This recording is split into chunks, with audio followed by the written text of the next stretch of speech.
Welcome to the Den, Authentic Barnwood. My name is Troy, and this video here, we're gonna talk shipping. Some things to consider that just aren't commonly known, especially when you're starting out shipping items by post, FedEx, by Purelator, or any other of the delivery type services.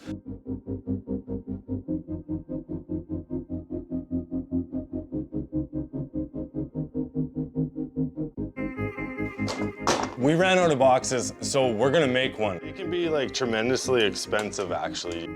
Make sure that whatever you're shipping actually fits inside this box. As long as whatever you're putting on there will go all the way to the ends, that's super handy. So that's the first step. Make sure that your box is long enough. Some scissors, an X-Acto knife, marker, pencil, tape, more tape, and of course our personal touch. The one really important thing that you need is a straight edge. Definitely, that's what's gonna change your game. It's gonna change it from something that maybe like an 8-year-old would come home from school with and be like, hey, look what I built. Versus something that actually looks like a box. I never try and just cut the box, right? The more factory edges you got, the better. We're gonna have to make a few of our own. Like I'm actually like splitting the box. I'm not cutting it yet.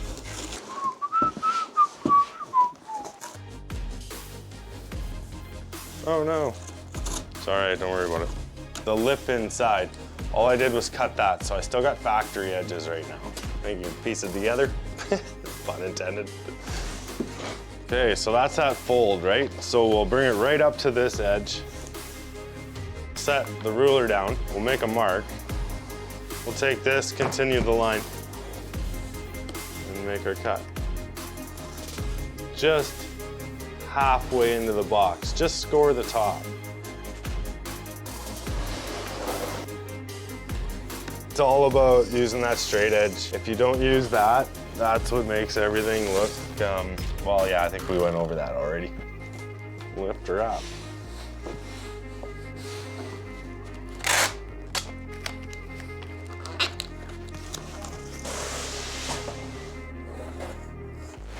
Actually, we should be able to cut this all the way. Something to consider when sending out longer items. This is 48 inches and it's considered oversized. The weight of your item is also tremendously important. The reason why there's limits is because someone's got to actually pick this stuff up at your door. So if it weighs too much, what they'll do, they'll send 2 people and then you got to pay for that person basically. So to know what your limits are important. When I say know your weights, that's me saying go to the websites of these shipping companies and figure it out. It's all black and white right there. I won't be sending you a link because I'm still doing this, building this box. Another big thing is once you get to this point, it's so easy to like over tape things. You only need so much tape. The reason why I'm buying boxes now, I'm just incorporating it into my price because you can tell by this video, it takes, quite a bit of time to cut everything up, measure it exactly for the next piece to the puzzle. The bend's already here, so my knife's just going through where it needs to go.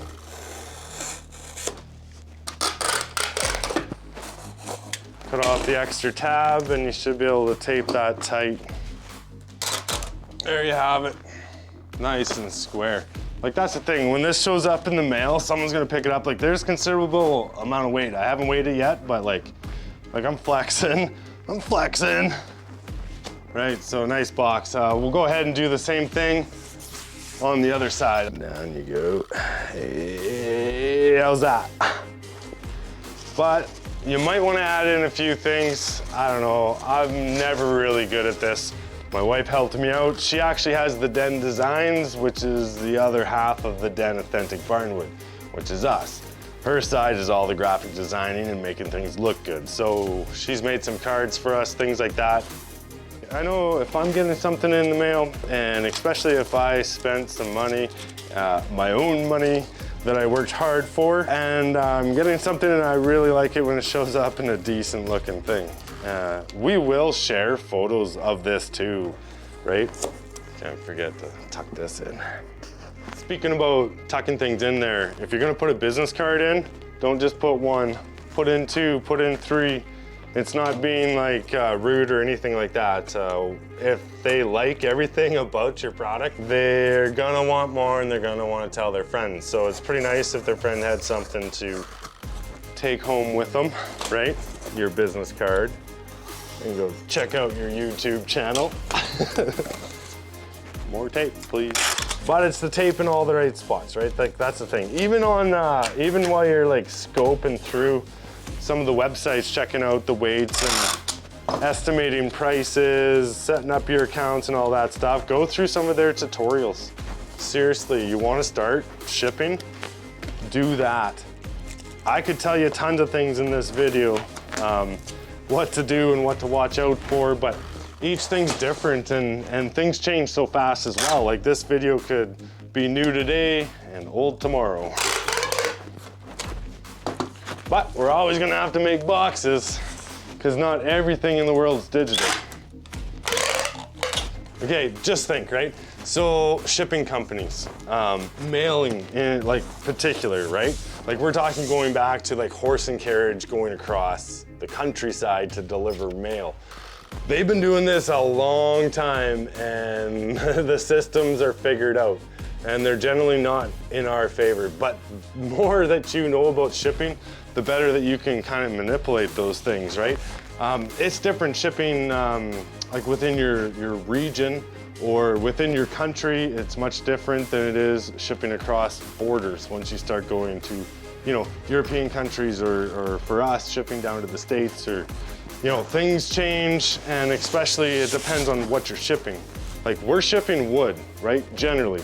We ship a lot of hardware as well, like hinges and door handles and all these kinds of fancy things that you find on these 100-year-old buildings, but primarily it's wood. So that changes everything and that is a whole video series in itself. Next, we'll measure it. I give you the option. You want centimeters, you want inches. They're kind of like, we know everybody doesn't know everything, thankfully. So we'll do some measuring. This will be my front. We had 49 inches by 7 by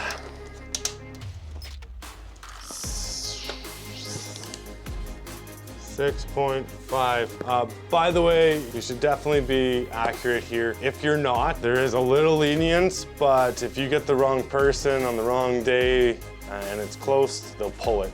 And that's a whole new show. You get this whole new experience of my product's out in the middle of nowhere. How do I get it to go when I messed up?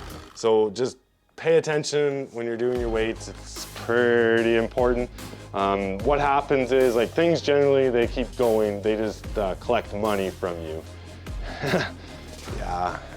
Yeah, like I said, like they've been shipping a long time. They know. Oh my God.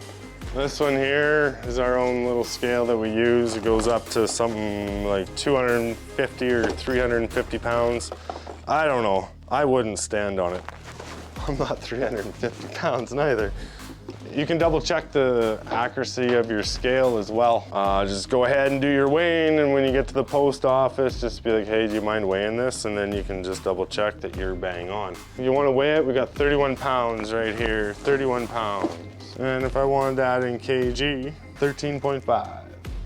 I hope that helped out a little bit or gave you a little bit of shipping background on things that, you know, generally aren't there to be read, they're there to be experienced. Thanks a lot for watching. I've really enjoyed making this video for you, and I hope we got some decent shots so you can kind of see what's going on when making your own box. If you're gonna do some shipping, you're gonna have to, and over time, things get easier and faster.